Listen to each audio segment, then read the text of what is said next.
ಕೇವಲ ವೋಟ್ ಚೋರಿ ಮಾತ್ರ ಆಗ್ತಾ ಇಲ್ಲ, ಇಡೀ ಚುನಾವಣೆನೇ ಚೋರಿ ಮಾಡ್ತಾ ಇದ್ದಾರೆ ಅನ್ನುವಂಥ ಗಂಭೀರ ಆರೋಪ. ಜೊತೆಗೆ SIR ಏನಿದೆ ಇದು ವೋಟ್ಗಳನ್ನು ಡಿಲೀಟ್ ಮಾಡಿ ಚುನಾವಣೆಯಲ್ಲಿ ಗೆದ್ದು ಬರೋದಕ್ಕೆ ಮಾತ್ರ ಒಂದು ಅಸ್ತ್ರ ಬಿಜೆಪಿಗೆ ಅಂತ.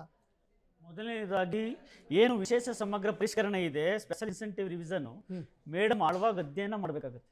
ಯಾಕೆಂದ್ರೆ ಸುಮ್ಮನೆ ಕೂತ್ಕೊಂಡು ಬರೀ 7 ಫಾರಂ ಬಗ್ಗೆ ಹೇಳಿದ್ರೆ ಆಗೋದಿಲ್ಲ. ನಂಬರ್ 2, ಕೇರಳದ ಬಗ್ಗೆ ಮಾತನಾಡ್ತಾ ಇದ್ದೀವಿ, SIR ಬಗ್ಗೆ ಮಾಮೂಲಿ ಹೇಳ್ತೀನಿ.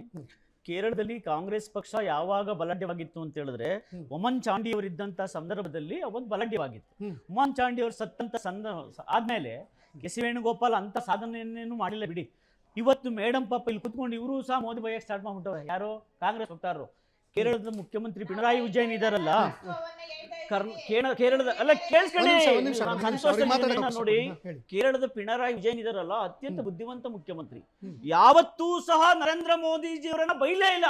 ಅವ್ರು ಬೈದಿದ್ದಾರನ್ನ ಅಂತ ಹೇಳಿದ್ರೆ ಭಾರತೀಯ ಜನತಾ ಪಕ್ಷದ ಸಿದ್ಧಾಂತವನ್ನ ಬೈದ್ರು. ಇವತ್ತು ಕೇರಳದ ಜನ ಅವರಿಗೆ ಏನನ್ನ ಮಾಡಿದ್ರು? ಬಹುಮತವನ್ನ ಕೊಟ್ರು. ಅದಕ್ಕೋಸ್ಕರ ಇವತ್ತವರು ಸುಮಾರು 5 ವರ್ಷಗಳಿಂದ 140ರಲ್ಲಿ 71 ಬಹುಮತವನ್ನ ದಾಟಿ ಕೇರಳದ ಅಧಿಕಾರವನ್ನ ಇಟ್ಕೊಂಡ್ರು.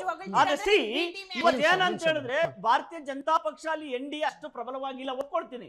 ಆದ್ರೆ ಯಾವ ರೀತಿಯಾಗಿ ಚುನಾವಣೆಯನ್ನ ಕಟ್ಟುನಿಟ್ಟಾಗಿ ಮಾಡಿ ಅಲ್ಲಿ ಮತ್ತೊಮ್ಮೆ ಪಿಣರಾಯಿ ವಿಜಯನ್ ಜೊತೆ ಯಾರು ಕೈ ಜೋಡಿಸಬಹುದು ಅಥವಾ ನಾವೇ NDA ಅಲ್ಲಿ ಅಧಿಕಾರವನ್ನ ಹಿಡಿಬಹುದು. ಎರಡನೇದು, ಸೈದ್ಧಾಂತಿಕವಾಗಿ ವಿರೋಧಿಯಾಗಿರುವಂತಹ ಒಬ್ಬ ವ್ಯಕ್ತಿ ಬಿಜೆಪಿಯ ಸಿದ್ಧಾಂತದ ಜೊತೆಗೆ ಬರ್ತಾರೆ, ಜನನೇ ಒಪ್ಕೊಳ್ಳಲ್ಲ ಸಿದ್ಧಾಂತನ. ನೋಡಿ, ಚುನಾವಣೆಯ ಸಂದರ್ಭದಲ್ಲಿ ಏನ್ ಬೇಕಾದ್ರೂ ಆಗ್ಬೋದು. ಚುನಾವಣೆಯಲ್ಲಿ ಮತದಾರನ ಮನಸ್ಸನ್ನ ಅಂದ್ರೆ ಪಿಣರಾಯಿ ವಿಜಯನ್ ಅವರು ಬಿಜೆಪಿ ಜೊತೆಗೆ ಬರ್ತಾರೆ. ನೋಡಿ, ಮತದಾರರ ಮನಸ್ಸನ್ನ ಅರ್ಥ ಮಾಡ್ಕೊಳ್ಳೋದಕ್ಕೆ ಯಾರ ಕಡೆಯಿಂದನೂ ಸಾಧ್ಯ ಇಲ್ಲ. ಚುನಾವಣಾ ಪೆಟ್ಟಿಗೆಯಲ್ಲಿ ಹೋದಾಗ ಬೇರೆ ಪಕ್ಷಕ್ಕೆ ಓಟ್ ಹಾಕಿರೋದು ಅನೇಕ ನಿದರ್ಶನಗಳಿದೆ.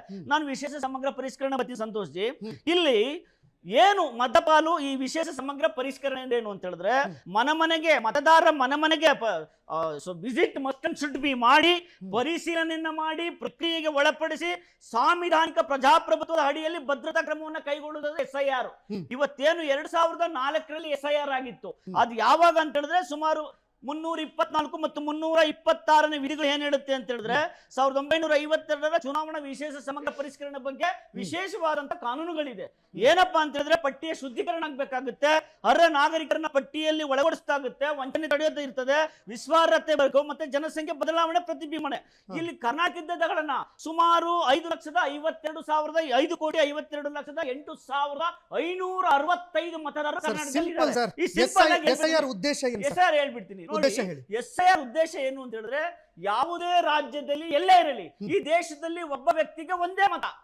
ಈಗ ಉದಾಹರಣೆ ಕರ್ನಾಟಕದಲ್ಲಿ, ಆಂಧ್ರದಲ್ಲಿ, ತಮಿಳುನಾಡಲ್ಲಿ ಅವನ್ನೆಲ್ಲೇ ಇರಲಿ, ಇವತ್ತು ಆಧಾರ್ ಕಾರ್ಡ್ ಲಿಂಕ್ ಮಾಡುದೇ ಆದ್ರೆ ಅವನ ಮೊದಲು ನೋಡಿ ಚುನಾವಣೆ ಪ್ರಕ್ರಿಯೆಯಲ್ಲಿ ಸಂತೋಷ್ ನಿಮ್ದು black and white photo. BJP ಅವರು ಏನು ನೀವೇನು ಹೇಳಿದ್ರಲ್ಲ, ಈ ನಡುವೆ ನಾಗೇಂದ್ರ ಕುಮಾರ್ ಅಂತ ಒಬ್ರು, ಸಂತೋಷ್ ಓಜಾ ಅಂತ ಇಂಥ ಒಂದು ದೊಡ್ಡ ಪಟ್ಟಿನೇ ಇದೆ. ಇವರೆಲ್ಲರೂ ಬೇರೆ ಬೇರೆ ರಾಜ್ಯಗಳಲ್ಲಿ ವೋಟ್ ಮಾಡಿದ್ದಾರೆ. ಬಹಿರಂಗವಾಗಿ ಅವ್ರ ಫೋಟೋ ಕ್ಲಿಕ್ಕಿಸ್ಕೊಂಡಿರೋದು ಕೂಡ ತಾವೇ ಪೋಸ್ಟ್ ಮಾಡಿರೋದೇ ಸಿಕ್ಕಿದೆ. ಇವತ್ತು ನರೇಂದ್ರ ಮೋದಿಜಿ ರಾಹುಲ್ ಗಾಂಧಿ ಅವರು ಬಿಹಾರದ ಚುನಾವಣೆಯ ಸಂದರ್ಭದಲ್ಲಿ ಬೇರೆ ದೇಶದ ಹೆಣ್ಣುಮಗಳು ಯಾರೋ ಒಬ್ರು ದೊಡ್ಡ ಆರ್ಟಿಸ್ಟ್ ಅವರನ್ನ ಮಾಡೆಲ್ ಅನ್ನ ತಗೊಂಡ್ ತೋರಿಸಿದ್ರು. ನಾಚಿಕೆ ಹಿಡಿದು ಪ್ರಪಂಚವೇ ಆ ಎಮ್ಮನೆ ಬಂದು ಲೈವ್ ಮಾಡಿದ್ರು, ನಾನು ಬಂದೇ ಇಲ್ಲ ವೋಟ್ ಮಾಡೋದಕ್ಕೆ ಅಂತ ಮಾಡಿದ್ರು. ಹೌದಲ್ವಾ? ನೋಡಿ, SIR ಪ್ರಕ್ರಿಯೆ ಏನು ಸಂತೋಷ್ ಜಿ ಅಂತ ಹೇಳಿದ್ರೆ ಆ ಫೋಟೋ ಸರ್, ನಾನು ಹೇಳೋದು ಆ ಫೋಟೋ ಒಂದು ನಮ್ಮ ಚುನಾವಣಾ ಎಲೆಕ್ಷನ್ ಕಮಿಷನ್ ಒಂದು ID ಕಾರ್ಡ್ ಮೇಲೆ ಬರುತ್ತೆ ಅಂತಂದ್ರೆ ನಮ್ಮ ದೇಶದ ಚುನಾವಣಾ ವ್ಯವಸ್ಥೆಯ ಅಪಹಾಸ್ಯ ಅಲ್ವೇ ಇದು? ನೋಡಿ, ನಿಮ್ಮದನ್ನು ಸಹ 10 ಕಡೆ ಪ್ರಿಂಟ್ ಹಾಕ್ಬೋದು, ಯಾವ್ದನ್ನ ನಿಮ್ಮನ್ನು ಸಹ. SIR ಪ್ರಕ್ರಿಯೆ ಏನು ಅಂತ ಹೇಳಿದ್ರೆ ಸಂತೋಷ್ ಜಿ, SIR ಪ್ರಕ್ರಿಯೆ ನಾನು ಮೊನ್ನೆ ಒಬ್ರು ಈ ವಿಚಾರಕ್ಕೆ ಸಂಬಂಧಪಟ್ಟಂತೆ ಕೆಲವು ಜನ ಕುತ್ಕೊಂಡು ಚರ್ಚೆ ಮಾಡ್ತಾ ಇದ್ರು, ತಂತ್ರಜ್ಞರು. ಆಗ ಒಂದು ಆರ್ಟಿಕಲ್ ಕೂಡ ಆ ಸಂದರ್ಭದಲ್ಲಿ ನಾವು ಚರ್ಚೆ ಮಾಡಿದ್ವಿ. ಏನಂದ್ರೆ ದೇಶದಲ್ಲಿ SIR ಪ್ರಕ್ರಿಯೆ ಅದು ಕೂಡ ಚುನಾವಣೆಗೆ 1 ತಿಂಗಳು ಬಾಕಿ ಇರಬೇಕಾದ್ರೆ ಕೇಂದ್ರ ಸರ್ಕಾರ ಮಾಡೋದಕ್ಕೆ ಮುಂದಾಗುತ್ತೆ. ಆ ಯಾವ ರಾಜ್ಯಗಳಲ್ಲಿ ಚುನಾವಣೆ ಆಗುತ್ತೆ ಅಲ್ಲೇ SIR ಆಗುತ್ತೆ. ಆದ್ರೆ ನಾನು ಕೇಳೋದು ಏನಂತಂದ್ರೆ ಆ ಆರ್ಟಿಕಲ್ ಇದ್ದಿದ್ದೇನಂತಂದ್ರೆ ಒಂದು ಬರವಣಿಗೆ ಈ ಒಂದು ಏನು ಎಲೆಕ್ಷನ್ ನಮ್ಮ ಕಾರ್ಡ್ ಇದೆ, ಎಲೆಕ್ಷನ್ ಕಾರ್ಡು, ಅದಕ್ಕೆ ಆಧಾರ್ ಕಾರ್ಡ್ ಅನ್ನು ಯಾಕೆ ಮಾಡಿಬಿಡಬಾರ್ದು? 2004ರಲ್ಲಿ SIR ಆಗಿರೋದು ನೆನಪಿಸಬೇಡಿ. ಇವಾಗ 2026 22 ವರ್ಷಗಳ ನಂತರ ಆಗ್ತಾ ಇರೋದು. ಇವತ್ತು ಕರ್ನಾಟಕದಲ್ಲಿ ಯಾವ ಎಲೆಕ್ಷನ್ ಇದೆ? SIR ಇವಾಗ ಸ್ಟಾರ್ಟ್ ಆಗಿದೆ ಕರ್ನಾಟಕದಲ್ಲಿ, 1ನೇ ತಾರೀಕಿಂದ ಮಾಡಬೇಕು ಅಂತ ಹೇಳಿ ಆದೇಶ ಹೊರಡಿಸಿದೆ. ಇವಾಗ ಬಿಜೆಪಿಯಿಂದ ಒಬ್ಬ BLA 2 ಇರ್ತಾನೆ, ಕಾಂಗ್ರೆಸ್ ಇಂದ ಇರ್ತಾನೆ, JDS ಪಕ್ಷದಿಂದ ಇರ್ತಾನೆ, 3 ಜನಗಳು ಇರ್ತಾರೆ.